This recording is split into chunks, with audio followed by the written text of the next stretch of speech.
The empire that conquered the world started policing its own dinner tables. Senators flinched as inspectors barged in to weigh their meat and count their guests. Lovers faced exile. Tailors risked execution over color. And memory itself could be outlawed. Every decree meant control, every banquet a crime scene. But the more Rome tried to discipline desire, the faster it rotted from indulgence. The question wasn't who ruled, it was who obeyed. But before we start, don't forget to like, subscribe, and tell us in the comments where in the world you're watching from. Rome once had food police, inspectors who raided dinner parties to count guests. It sounds like a sketchy comedy bit, but to the Roman Senate, it was deadly serious. They'd just conquered Carthage, their generals were coming home loaded with gold, and suddenly every senator was eating like a god. To protect Roman virtue, the government decided to regulate dinner. The first crackdown came in 182 BCE under the Lex Orcia, which limited how many people you could invite. Smaller dinners, they argued, meant stronger morals, fewer guests, fewer sins. In 161 BCE, the Lex Fania added a spending cap, no more than 100 asses per banquet. That's barely enough for a chicken and a cup of cheap wine. Imagine hosting a Super Bowl party on $20 and a prayer. Finally came the Lex Didia, which outlawed imported delicacies altogether. No oysters, no peacocks, and definitely no flamingo tongues. Apparently, Rome had a very specific idea of decadence. Then came the enforcers. Aediles would storm into private homes, literally weighing food and counting guests. Picture it, senators dripping in perfume, sweating through silk, while an inspector pokes through the roast. The rich, of course, got creative. They built secret underground dining rooms, disguised guests as servants, and hid contraband dishes under piles of lentils. Archaeologists have found buried silver sets beneath Pompey's villas, the ancient equivalent of hiding your gold plates from the IRS. Naturally, it all collapsed. By the late Republic, senators were bankrupting themselves to outdo one another with jellyfish salads and honey dormice. The same politicians who passed the laws were the ones sneaking into those very feasts. Rome had conquered continents, but not its appetite. And when they ran out of rules to enforce, the rich invented new ways to break them. If food could get you punished, wait until you see what love could do. If you think modern dating has rules, try surviving ancient Rome. In 18 BCE, Emperor Augustus decided that cheating wasn't just immoral, it was treason. His grand idea was the Lex Julia de Adulteriis Cor Kendis, a law that turned bedroom scandals into matters of national security. In short, love became paperwork, and passion came with a court date. Rome, by this point, had a reputation. Affairs, orgies, and public divorces were as common as chariot crashes. Augustus blamed all that lust for the fall of the Republic, so naturally, he made himself the nation's marriage counselor. The new law ordered husbands to report unfaithful wives or risk being charged as accomplices. Fathers got an even better deal. If they caught their daughter with a lover, they could legally kill him on the spot. But what about the daughter? Only if caught in her father's house. Bureaucracy had boundaries. If the guilty survived the family drama, the state took over. Convicted adulterers were stripped of property and exiled to separate islands. The man to one like Yaros, the woman to another like Pondicherry. Out of sight, out of scandal. The rule applied to everyone, even the imperial family. When Augustus's own daughter Julia gained a reputation for turning the forum into her personal tender circuit, he didn't hesitate to enforce it. She was shipped off under the same law that bore his name. Ironically, Augustus himself wasn't exactly celibate. Ancient gossip columns, meaning poets and rivals, claimed he had his own mistress. But that's Roman politics. Morality was a tool, not a lifestyle. The Lex Julia didn't just police sex, it weaponized it. Neighbors spied, informers profited, and morality became a spectator sport. The harder Rome tried to regulate desire, the more it obsessed over it. Statues, graffiti, and poetry kept the flame alive. Proof that even under surveillance, Rome stayed horny. Augustus wanted a purer society. What he built instead was the world's first moral police state. And if punishing passion seems extreme, just wait. Rome's next law targeted death itself. You might think dying in Rome was the one thing you couldn't get in trouble for. Not quite. In the Eternal City, even death came with zoning laws. The Romans believed corpses didn't just smell bad, they corrupted the living and offended the gods. So under the Lex de Sepulchris Tumilis, it became illegal to bury or cremate anyone Within the pomerium, the city's sacred boundary, even ashes were banned. Death, by law, had to stay outside. That's why if you walked down the Via Appia, Rome's great southern highway, you weren't just traveling through history, you were passing through a literal city of the dead. Marble tombs lined the roads like ghostly villas, each one bragging about its occupants' achievements. Rich families turned death into architecture, carving their resumes into stone for anyone passing by. They couldn't be buried in Rome, so they made sure they were still seen by it. For the poor, death was far less glamorous. Those who couldn't afford a tomb were tossed into mass pits beyond the Esquiline Gate, heaps of bodies left to rot under the sun, guarded by stray dogs and vultures. Ancient writers described the stench drifting back toward the city on hot days. And it wasn't just a superstition. It was a sanitation policy disguised as piety. The law helped prevent plague and kept downtown Rome from smelling like, well, downtown Rome after a heat wave. But the result was eerie. The boundaries between the living and the dead weren't abstract. They were visible. Step past the gate, and the city gave way to silence, stone, and carved faces staring forever at travelers. The roads became memorials. The outskirts became necropolises. Literally, cities of the dead. The last law lasted more than 1,000 years, shaping burial customs across Europe. Even medieval towns banned graveyards within their walls, inheriting the same fear of polluted air. Ironically, modern archaeology owes this paranoia a debt, because Rome forced its dead outside the city, so their tombs survived intact. So next time you picture Rome's glory, remember, the empire's most crowded suburb was not for the living. And the next law? It wasn't about where you died, it was about what you dared to wear while you were alive. In ancient Rome, fashion wasn't just about taste, it was about survival. The wrong outfit could cost you your fortune, your dignity, or under the right emperor, your head. Romans believed clothing revealed a person's place in the cosmic order, which is why at one point, the color purple became as dangerous as treason. The dye came from crushed murex sea snails, tens of thousands of them, boiled for days to produce a few drops of Tyrian purple. It smelled like rotting fish and cost more than gold, which made it the ultimate status symbol. Naturally, everyone wanted it. Unfortunately, so did the state. Under the Lex Appia and later imperial decrees, purple-dyed fabric became government property, reserved for emperors, priests, and senators who'd been officially approved to wear it. The average citizen? Forbidden. Senators could wear a single purple stripe, just wide enough to remind everyone who wasn't one. Now emperors wrapped themselves in solid purple togas like walking divine billboards, and if anyone else tried it, well, Nero had opinions about that. The paranoid emperor reportedly ordered executions for fashion treason, seeing anyone in imperial colors as a threat to his throne. One senator was stripped and humiliated mid-banquet for wearing a shade too close to the emperor's. Imagine being canceled by your tailor. Even women were not safe. Wealthy matrons faced regulations on hairstyles and jewelry that indicated rank. A gold hairpin too elaborate could trigger gossip, or worse, inspection, because nothing said state security like measuring someone's curls. The ban didn't stop the trend, it just created an underground market. Smugglers trafficked contraband dye from Phoenicia and Egypt, and wealthy Romans paid absurd prices for authentic purple that might have been counterfeit anyway.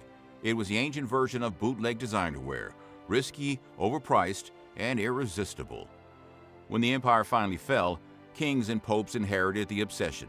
To this day, born to the purple still means born to rule, a linguistic fossil of Rome's most vain and violent dress code. So if you ever feel judged because of your outfit, remember, at least nobody's checking your color palette with a sword. And speaking of luxury, Rome's next law decided exactly how much silverware was too much. Rome had a problem, and it wasn't war, famine, or rebellion. It was rich people showing off. By the late Republic, senators were building villas so enormous they made modern billionaires look frugal. Marble dining rooms, gold-plated fountains, pet leopards lounging beside swimming pools. The city that once worshipped simplicity now worshipped sparkle. And the Senate, as usual, decided the solution was legislation. Enter the Lex Lacinia of 97 BCE, Rome's great anti-luxury law. It set strict limits on wealth display, banning citizens from owning more than 500 pounds of silver, and restricting gold jewelry to just a few ounces. Even embroidered garments were suspicious. Too many golden threads, and you might get a visit from the idoles. These inspectors had the right to raid homes, rummaging through cupboards and confiscate anything too shiny. Imagine the IRS, but with spears. Unsurprisingly, enforcement was a disaster. The wealthy didn't get less flashy, they just got smarter. Hidden storerooms sprouted beneath villas, where silver plates and gem-studded goblets were tucked away from prying eyes.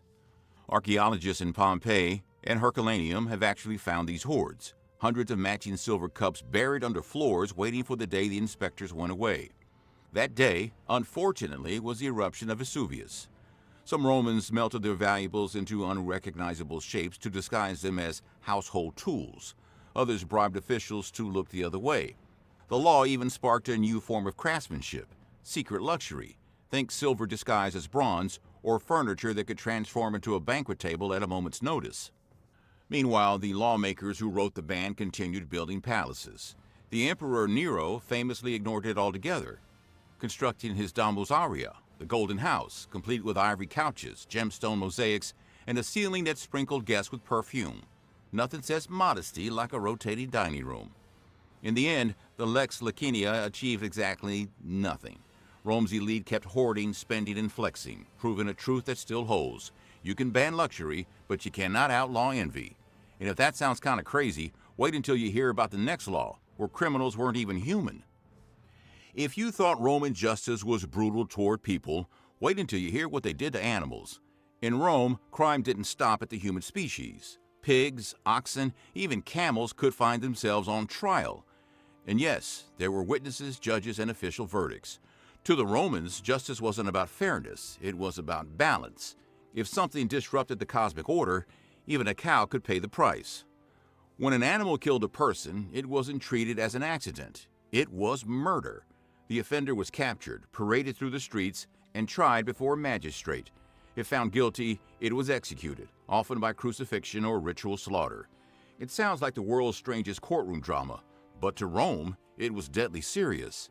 A pig that trampled a child, an ox that gored its master, a dog that failed to bark during a murder, all were seen as cosmic disturbances that needed correction.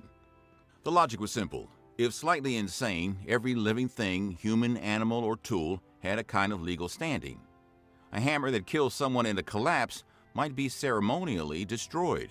A building that crushed its occupants could be cursed. This wasn't punishment so much as purification. The law assumed that if the gods saw the crime go unpunished, divine chaos would follow. And Rome wasn't about to risk that for a donkey. What's wild is that it worked its way into later European law. France and Italy were still putting animals on trial well into the 15th century. Records show pigs hanged for manslaughter, rats excommunicated for crop theft, and goats accused of witchcraft. The Romans didn't invent absurdity, they just legalized it first. In one first-century case, a dog that failed to warn its owner of an attack was crucified for negligence.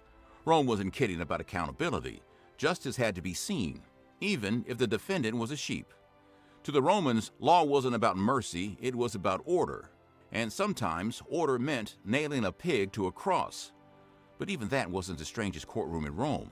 The next law gave divine authority to birds. In Rome, politics wasn't just decided by votes, it was decided by birds. If a pigeon flapped the wrong way or thunder rolled at the wrong time, entire elections, wars, or court hearings could be canceled on the spot. Because according to Roman law, the gods had veto power. The system came from the Lex Aelia et Fufia, a law that gave official omen readers, called augurs, the right to stop any public business if the signs looked bad. These were not back-alley fortune tellers with incense. They were government officials armed with bird cages and authority. If an augur said Jupiter sneezed metaphorically, the Senate had to pack up and go home. You can imagine the opportunities for abuse. Let's say you're a senator and don't like how the vote's going. You just notice an owl in the rafters, declare the omens unfavorable, and boom, the session's over. One consul famously canceled a military campaign because his sacred chickens refused to eat their breakfast. They were supposed to peck grain as a good omen. They drowned instead, which, fair enough, is bad energy. Another commander ignored the signs, went to battle anyway, and promptly lost. The Senate blamed the defeat, not on bad tactics, but on bird negligence. Omens ruled everything. Political speeches were timed around lightning strikes. Festivals were delayed if a priest sneezed. A man sneaking across the street at the wrong hour could be seen as an ill sign for an entire trial. It wasn't superstition. It was bureaucracy disguised as theology. The Algors themselves became some of the most powerful people in Rome. They could paralyze legislation, veto elections, or bless imperial coups, all under the pretense of interpreting divine will. Religion and politics blurred so completely that the gods might as well have held Senate seats. This legal fusion of faith and power outlived the Republic. The same ritual logic, divine sanction before political action, survived into Christian Rome and the medieval papacy. So next time a politician blames fate for a bad decision, remember, the Romans literally wrote that excuse into law. And while the gods could halt your vote, the Senate had plenty of rules of who you were allowed to love. In Rome, love wasn't blind, it was bureaucratic. Who you married wasn't up to chemistry or fate. It was up to paperwork, bloodlines, and whether the Senate thought your partner was socially appropriate. Because in Rome, falling in love with the wrong person didn't just risk heartbreak, it risked annulment by the state. The Lex Papia, passed in 9 CE, was the empire's romantic disaster plan. It forbade senators and their descendants from marrying freed women, actresses, or anyone deemed infamous. That meant if your sweetheart's day job involved applause, the law considered her beneath you. Marriages that crossed the class divide were legally void, wiped from existence as if they'd never happened. Children born from them? Technically illegitimate. The law was supposed to preserve Roman virtue, which really meant keeping elite bloodlines pure. Senators were expected to marry within their own caste to prevent moral decay, as if social status could be inherited like eye color. Unsurprisingly, the ruling class found loopholes. Lovers faked adoptions to change their class, bribed officials to rewrite family records, or simply pretended their relationships didn't exist. Even emperors were not immune. When Emperor Claudius fell for a freed woman named Acte, his advisors begged him to end it, warning that she was unworthy of his station. He ignored them, keeping the affair secret while maintaining a respectable public marriage. For once, the emperor broke the rule quietly. Meanwhile, women bore the brunt of the restrictions. Freed women, no matter how wealthy or educated, could never marry upward. Actresses were legally branded as immoral, permanently excluded from respectable unions. The law made social mobility nearly impossible, and love a logistical nightmare. Its influence lingered for centuries. Medieval Europe inherited Rome's obsession with class purity, translating it into noble marriage contracts and dynastic unions. The same logic that banned senators from marrying actresses later told kings they couldn't marry commoners. Rome's marriage laws didn't protect love, they quarantined it. They turned relationships into legal transactions, where affection had to pass inspection. So, if you think modern dating apps are brutal, imagine having to run your soulmate past the ministry of virtue. And if you chose not to marry at all, well, Rome had a law for that too. In Rome, staying single wasn't just a personal choice, it was a financial liability. The empire ran on babies, future soldiers, taxpayers, and heirs to family estates. So when the birth rate dropped, Emperor Augustus didn't blame overwork or stress. He blamed bachelorhood. And like any good Roman bureaucrat, he decided to fix it with legislation. In 9 CE, he passed the Lex Papia, a law designed to turn romance into civic duty. It targeted men over 25 who refused to marry and couples who stayed childless. Their punishment? A tax so steep it could wipe out a fortune, plus a ban on inheriting property. In short, marry or go broke. Love wasn't a luxury anymore, it was mandatory. The goal was moral renewal, but everyone knew it was population control. Augustus wanted more citizens, especially ones who could fight, pay taxes, and produce more citizens. He even staged marriages for senators and scolded Rome's elite for treating bachelorhood as fashionable. Imagine your boss not only caring about your love life, but assigning you a spouse. That was imperial HR. Predictably, Romans got creative. Some men staged fake marriages, symbolic unions with friends or relatives to dodge the fine. Others adopted their lovers so they could claim legal dependence. Wealthy widows became the most pursued women in Rome, not for romance, but for tax breaks. Poets like you and all mocked it all, joking that men would marry statues if it kept the treasury off their backs. The system backfired beautifully. The law discouraged real marriage. Why bother when loopholes paid better? Couples married on paper, produced no heirs, and still collected inheritance. By the time Augustus died, the empire was even more top-heavy with aging elites and fewer legitimate children than before. Ironically, the law survived him. Later emperors kept enforcing it, hoping civic guilt might accomplish what desire had not. It never worked. You can't legislate attraction, not even in Latin. Rome wanted to regulate love, money, and fertility all at once. What it got was a nation of reluctant grooms, forged birth certificates, and fake weddings. And if dodging marriage sounded hard, wait till you hear what happened when the state decided to erase you entirely. In Rome, the worst punishment wasn't death, it was deletion. The Romans invented something even more terrifying than execution: damnatio memoriae, the condemnation of memory. It didn't kill your body, it killed your existence. If you betrayed the state, insulted the emperor, or just became politically inconvenient, the Senate could vote to erase you from history. Your name was chiseled off inscriptions, your statues smashed, your portraits burned. Coins with your face were melted down, and official records were rewritten as if you'd never been born. It was history's original cancel culture, except the goal wasn't embarrassment, it was annihilation. This wasn't metaphorical. Archaeologists still find marble slabs where names had been violently carved out, leaving eerie blank spaces, ghost silhouettes of erased lives. It happened to emperors like Nero, Caligula, and Domitian, each condemned after death for tyranny or excess. In one case, Nero's colossal statue was simply rebranded, his face replaced with the sun gods. In Rome, even monuments got repurposed. The irony is that damnatio memoriae made its victims immortal.